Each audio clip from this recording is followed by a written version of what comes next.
And then this one is all about the discovery of Thutmose II's tomb. Now, apologies if the pronunciation on the name is incorrect, but that's what we're going to go with today. If there's any mispronunciations, please tell us in the comments. Really apologize about that, but we're just going to read the first two paragraphs once again.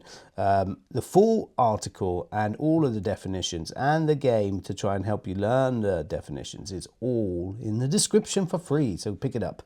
Okay, but here we go. I'm going to go over this and we'll go over some pronunciation of English words that I can definitely help you with. So here we go.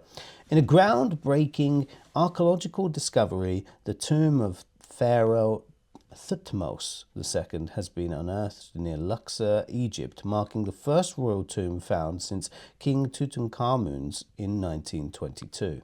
This significant find sheds new light on Egypt's 18th dynasty and offers fresh insights into ancient burial practices.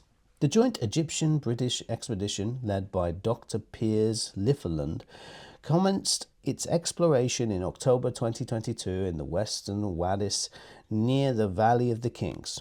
After nearly 3 years of meticulous excavation, the team identified the tomb, designated Wadi C4 as the final resting place of Thutmose II.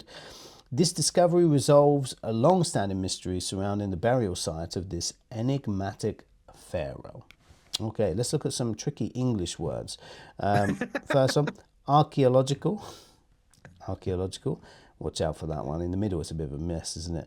And then also unearthed. Unearthed. Earthed. Yeah. Burial. Aerial. Burial. This one's also a little tricky. Ancient. Ancient. I'm going to be bombing around different places here. Dynasty. Dynasty. You might hear dynasty as well, but dynasty. We can talk about that with Dan in just a second. And I think for today, we've got a couple here. Meticulous. And there was one more I did see. Enigmatic is a good one. Enigmatic, yeah. Enigmatic. We've got enigma. It comes from the word enigma. Yeah. So, yes, just that for now. Interesting topic. It is, like, when you were reading it, I'm like, even for me listening, I'm like, there's a lot of work got to be done to understand what's going on here. But yeah, I noticed that you said Tutankhamun perfectly. And is that anything to do with your education in British schools, where for some reason we spend a lot of time talking about Tutankhamun? Tutankhamun. I don't know how you would say it. I know him.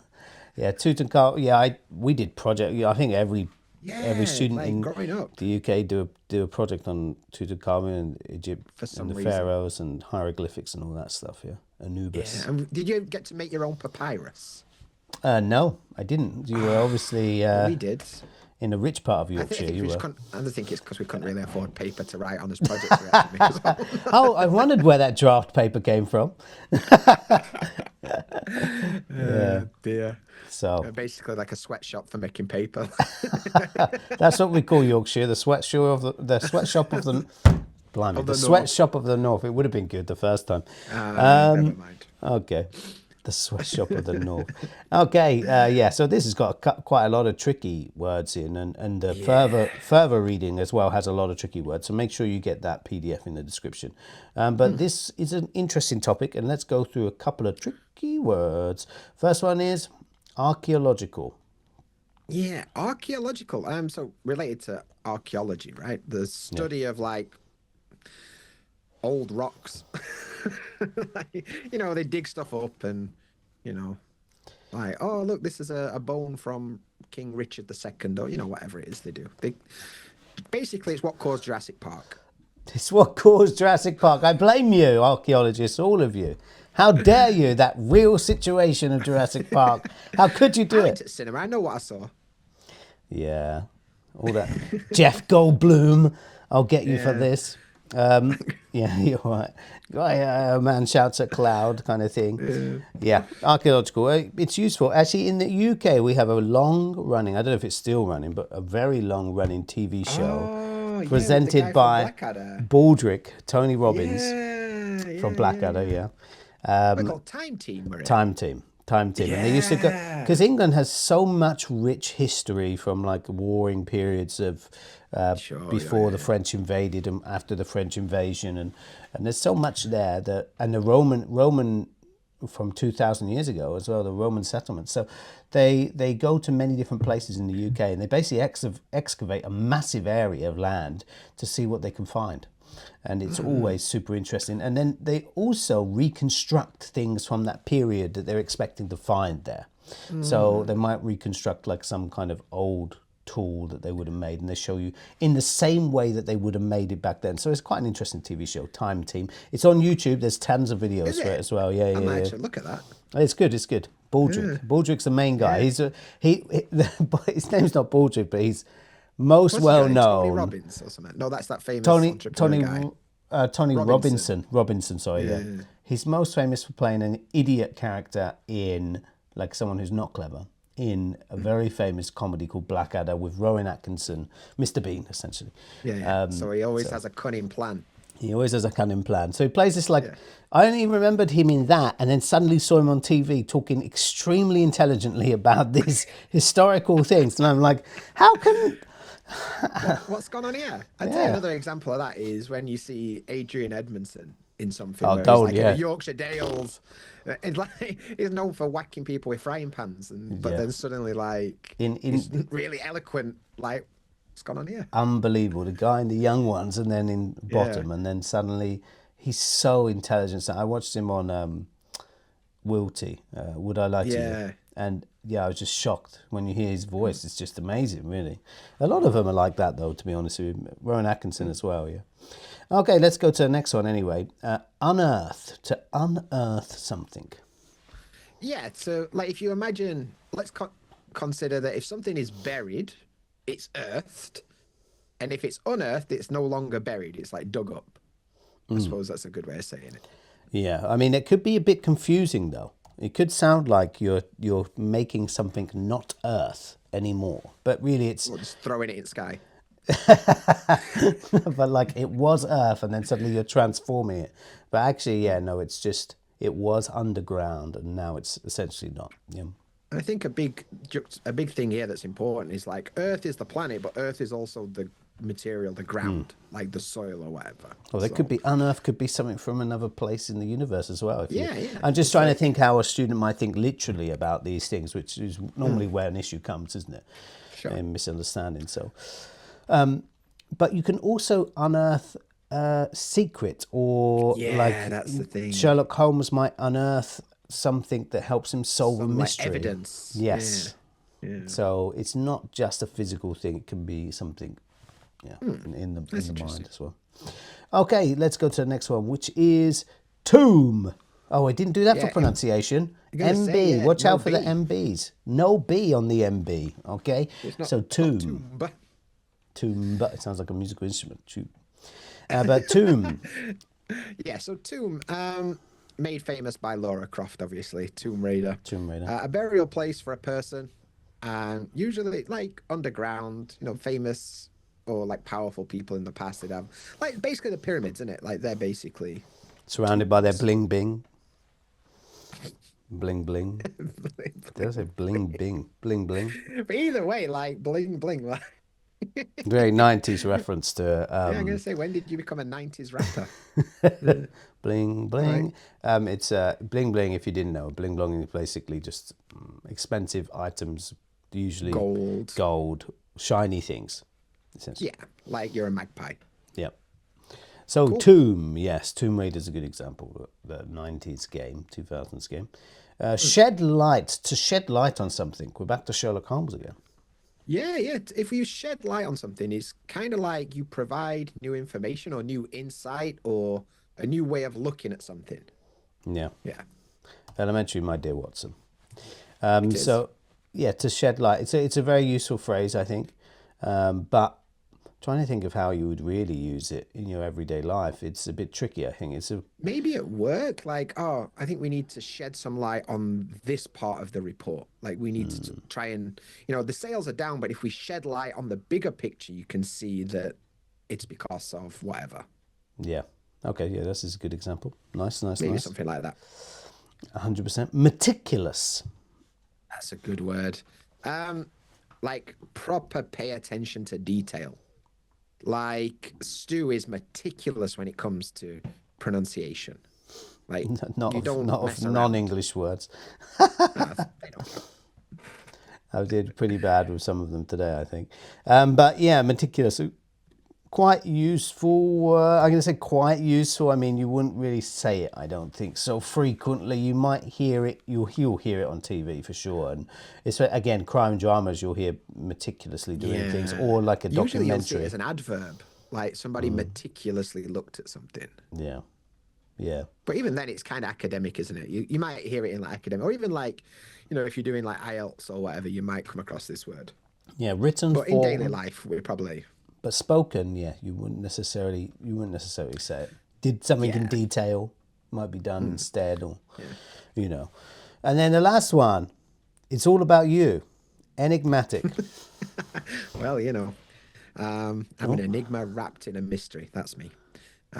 So yeah, mysterious basically, and it's like another way of saying really mysterious or I was talking about the difficult to difficult to understand. understand bit. Hey. Yeah. Well, you can't be one without the other, mate. Yeah, it's true. It's just a point of view, that's all. Two sides of the same coin. Two sides of the same coin. Yeah, so Oh dear. enigmatic. Who is an enigmatic personality in your eyes? A celebrity? Thierry Henry. Oh, He were yeah. enigmatic when he played at Arsenal. Yeah. And even now, when you see him on TV and stuff, he's quite enigmatic, He's isn't he? great. Like, He's great. Yeah. yeah, yeah. Not the difficult to understand part.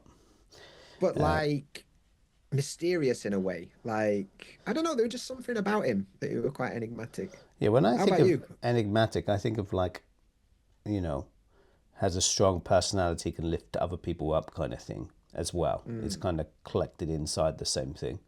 So yeah, I'd say Thierry Henry's a good example of that. Mm, Pretty much anyone who has managed to take command of a room, for example. I think that yeah. that's quite a powerful thing to do. So when I think of Mm. someone who's enigmatic, I think of like a very powerful in terms of their aura, in a sense. What about like a Steve Jobs? Steve Jobs, yeah, Yeah, but from Apple. Like he was quite enigmatic when he was a bit he wore jeans and he like did things in a different way to what most people were doing at that point. yes, but I would say it depends on when you encountered him. So I read about him after all of the bad stuff came out. So Mm. it's a bit difficult for me to say he's enigmatic because I feel like enigmatic is mainly a positive. What do you think? Yeah, I mean, you, if it was the other way around, it's like one of those things. It's got like a more positive nuance, hasn't it? Like enigmatic. Like the negative would just be like difficult to understand. Not that you should discount, but if you think negatively of someone, you shouldn't discount the positive sides. But I think you Mm, do lean towards more negative phrasing when you think negatively about someone, don't you? So yeah, sure, I, sure, sure. I wouldn't pick although he was completely an innovator, an excellent marketer, these things I could say, but then enigmatic, for some reason I can't reach that far to say that. That's So interesting. it is interesting. So, but yeah, like for me, Thierry Henry is quite enigmatic. And for me, Rick Mail as well. I thought he Yeah, was I quite mean, enigmatic person because he was he's a just special guy. completely off the wall, wasn't he? So, He's yeah. a very, very special guy. 100%. Okay, nice. So we've gone through some tricky words. Now it's time for everybody's favorite quiz time. Yes. Nice. Let's go through some of the vocabulary we just went over and see if you can put it into the right context. Here we go. First one, the discovery of the ancient provided new insights into the burial practices of early civilizations. What are the potential answers, Dan? So we've got unearths, tomb, meticulous, and enigmatic. Wonderful stuff. It's time for a 5-second countdown. Pick your answer now and pick it quickly. Here we go. That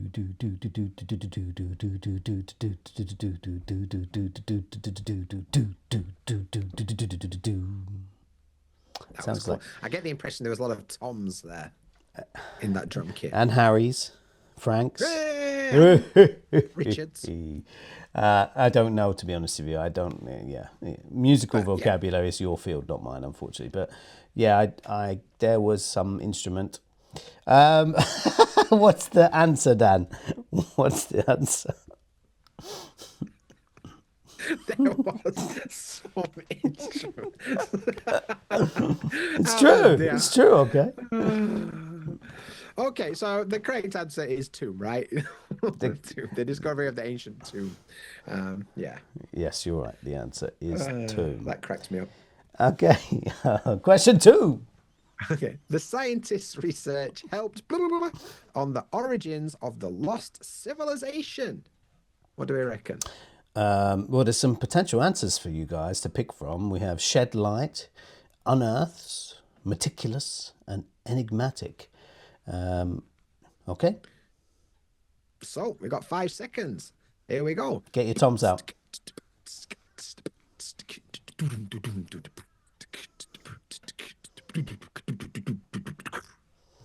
There we go. Wonderful. There was definitely That some was an instruments there. instrument. Multiple instruments, I can tell you. I am very informed. I'm in the know. Okay, the answer is shed light. The scientists' research helped shed light on the origins of the lost civilization. Okay, what do you think about this kind of interesting topic? We talked a little bit already, but Yeah, I think I mean, I feel sorry for 7-year-olds because they're probably going to have to learn this and Tutankhamun when they're in school. But yeah, I mean, it's kind of crazy, isn't it? That we just find stuff after, thousands, not thousands, but, after decades and hundreds of years, and suddenly we find something like, all right, cool. It reminds me of when I was younger, because like in Yorkshire, they found like the tomb of King Richard in a random like Waitrose car park or something. Like, all right, by Time Team. could have been, could have been. They Baldric excavated over it. there going to Waitrose for his hummus or whatever they buy at Waitrose, and then found a tomb. I think they often find like, especially on the eastern coast, like old ships Yeah, makes sunk sense. down in the sea and filled with like little bits of the trading things that they did. That would have been like 800s, 700, 800s, maybe a bit earlier as well when the Saxons came over. So yeah, there's lots of like those excavation sites in the UK. I love, to be honest, I think the older you get, the more you get interested in the history of different places. So I find the English history is really interesting. Yeah.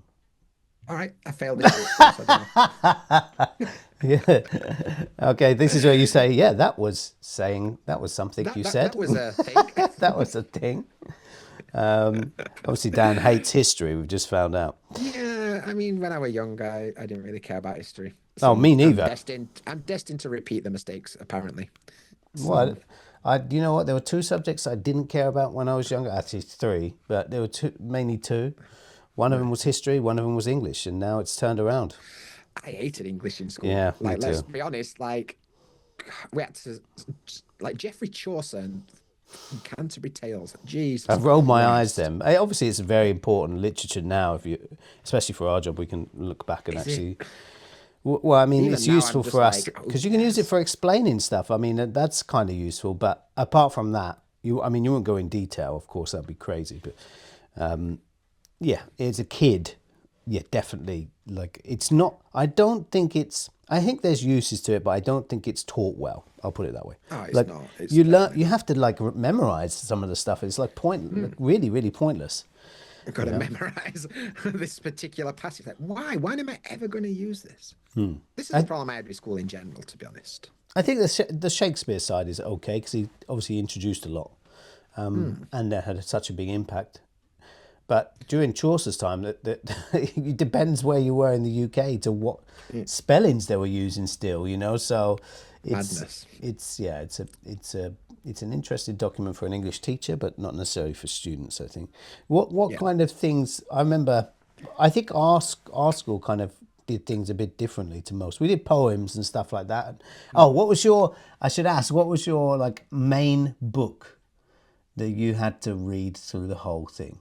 Because there's usually Okay. about 3 or 4 that people Yeah, the always ones say. that I remember we covered, we definitely did Romeo and Juliet. Okay, yeah, sure. We definitely, and it luckily for me, at the same time the Leonardo DiCaprio film came out, so I didn't really have to bother reading book. I just watched that film, Oh yeah, because and I knew that's basically what was going on. historically Basically, accurate. same. Yeah. Like Tybalt there showing up in his Mercedes or whatever was going on. Like, yeah, that's basically how it happened. Yeah, we did that one. We also did Of Mice and Men. We I did. knew you were going to pick that. Yeah, Yeah. everybody says Of Mice and Men. There's like 3 books of Mice and Men. There's one other that I can't. That can't. Lord of the Flies is another one that That's comes up what I quite a did. lot. So that's the Yeah, one I yeah, was going to say. Yeah, Lord of yeah. the Flies is a really good book. Really good Actually, book. Yeah, really it good. actually is. I'm not a big reader, to be honest with you, but Mice and Mm. Men is, and when you really analyze it, it's actually a really interesting book. So, Yeah. it's Of Mice and Men, Lord of the Flies. There's probably another one yeah, there that's really definitely is. I common. just Yeah. can't think of Mice and Men is very common though. So Tale of Two Cities probably is the other one. Yeah, yeah, maybe. Yeah. Yeah, But yeah. anyway, interesting. But we also did. I don't know if you did. We did like analyzing trailers. I think this we went through the I like the generation when, films. yeah, where media studies and English, they hadn't created media studies yet. So Mm. English and media studies were kind of the beginning of the process. So basically, we watched the trailers for like Lord of the Rings because they Oh, don't. great. It's like one of the only trailers you'll find where they don't actually name any of the people that are in the film. No. So they just show basic footage from the film. They in the whole trailer don't say any of the actors' names. It's kind of unique. Mm. So I remember for me, we looked at advertisements and specifically that Guinness advert that's really advertisements. famous. Yeah, advertisement. But there's like a really famous black and white Guinness advert where a bloke's going They're all surfing. black and white, aren't they? Oh yeah, but there's one It's that's really Guinness. famous, and we did that. So Oh, we okay. have ended up Oh, the massively surfing off one, yeah. topic. Yeah, And you know what I the mean? The surfing one with the yeah, yeah. drums, an Ah, instrument. yeah, of course. Yeah, we did that as well. Yeah, yeah, yeah. Yeah. That's so famous, that advert. Yeah, Mm. I can't remember what it is, what he says in it, but the voiceover guy's It's really like famous tick as well. tock, Yeah, yeah. tick goes to Oh, tock or something. I remember like Carry on something like cross. that. But Yeah, yeah, yeah, yeah. it was it's such a famous advert, that, Yeah, we and the studied that in school. yeah, yeah, we did that as well. I don't know why, but yeah, yeah, yeah. I can't remember the reason. Anyway, we have gone off topic completely. This was a fascinating article to go through, all about the pharaohs and learning about a new site that was found for the burial area of one of them. But did you also hear about the norovirus cases in the UK going out of control? We also picked apart the tricky vocabulary from that in this video here.